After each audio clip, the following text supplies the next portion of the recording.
প্রথমে আমি আনন্দিত যে হরগঙ্গা কলেজ অ্যালুমনাই অ্যাসোসিয়েশনের উদ্যোগে দীর্ঘদিন পর এবং এই প্রথম ৮৭ বছর পর প্রাক্তন শিক্ষার্থীদের একটি পুনর্মিলনী হতে যাচ্ছে।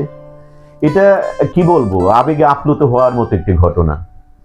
তো আমি আমার যে সময়ের কথা, আমি 1975-76 সালে হরগঙ্গা কলেজের ছাত্র ছিলাম, কিন্তু যেহেতু আমি মুন্সিগঞ্জ কেকে স্কুলের পড়াশোনা করেছি, স্কুলের ছাত্র অবস্থাতেও কিন্তু আমাদের একটি আকর্ষণীয় জায়গা ছিল হরগঙ্গা কলেজ।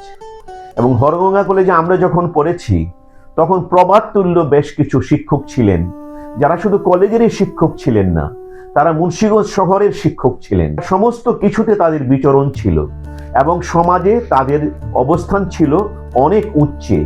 অভিভাবক থেকে শুরু করে বিভিন্ন শিক্ষা প্রতিষ্ঠান, সামাজিক বিভিন্ন সংগঠন, তারা সবাই আমাদের সেই সমস্ত শিক্ষকদেরকে শ্রদ্ধার চোখে দেখতেন। কারণ এটা হচ্ছে সরকারি হওয়ার আগের ঘটনা। দীর্ঘদিন তারা শিক্ষকতা করার কারণে তারা সেই সম্মানের জায়গাটা অর্জন করেছিলেন।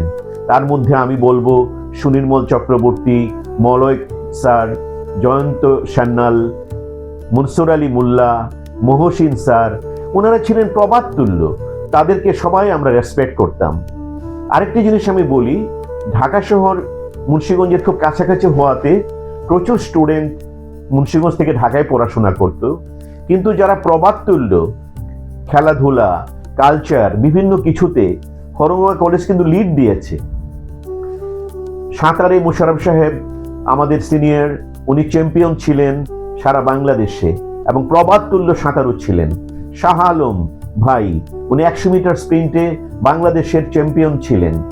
এবং আমি বলবো যে আমাদের সুভাষ দা ভলিবল চ্যাম্পিয়ন ছিল সারা বাংলাদেশে, মুন্সিগঞ্জ জেলা, এবং উনি হরগঙ্গা কলেজের ছাত্র ছিলেন। আমি বলবো যে নাটকে সারা বাংলাদেশে প্রতিযোগিতায় মুন্সিগঞ্জের টিম চ্যাম্পিয়ন হতো, তাদের বেশিরভাগ অভিনেতাই ছিলেন হরগঙ্গা কলেজে। অর্থাৎ হরগঙ্গা কলেজ এত ঐতিহ্যময়, তাদের মানে অতীত এত উজ্জ্বল যে এক দুই কথায় বলে শেষ করা যাবে না। তো আমি সেই কলেজেরই ছাত্র ছিলাম। আমি যখন ঢাকা বিশ্ববিদ্যালয় থেকে মাস্টার্সে প্রথম ফার্স্ট ক্লাস ফার্স্ট হলাম, তখনও কিন্তু সেই হরগঙ্গা কলেজের ঐতিহ্যটাই ভেসে আসছিল। আমি যখন কালচারাল চ্যাম্পিয়ন হতাম, তখন সবাই বলতো যে তার বেস তৈরি হয়েছে হরগঙ্গা কলেজে। হরগঙ্গা কলেজ সমস্ত কিছু থেকেই রত্ন প্রসবিনী, বহু রত্নকে জন্ম দিয়েছে যুগ যুগান্তর ধরে। আমি সেই কলেজের একজন ছাত্র হিসেবে নিজেকে গর্বিত মনে করি এবং অ্যালুমনাই অ্যাসোসিয়েশনের যে পুনর্মিলনী অনুষ্ঠানের আয়োজন, তা সার্থক, সুন্দর হোক, এই প্রত্যাশা আমার। ধন্যবাদ।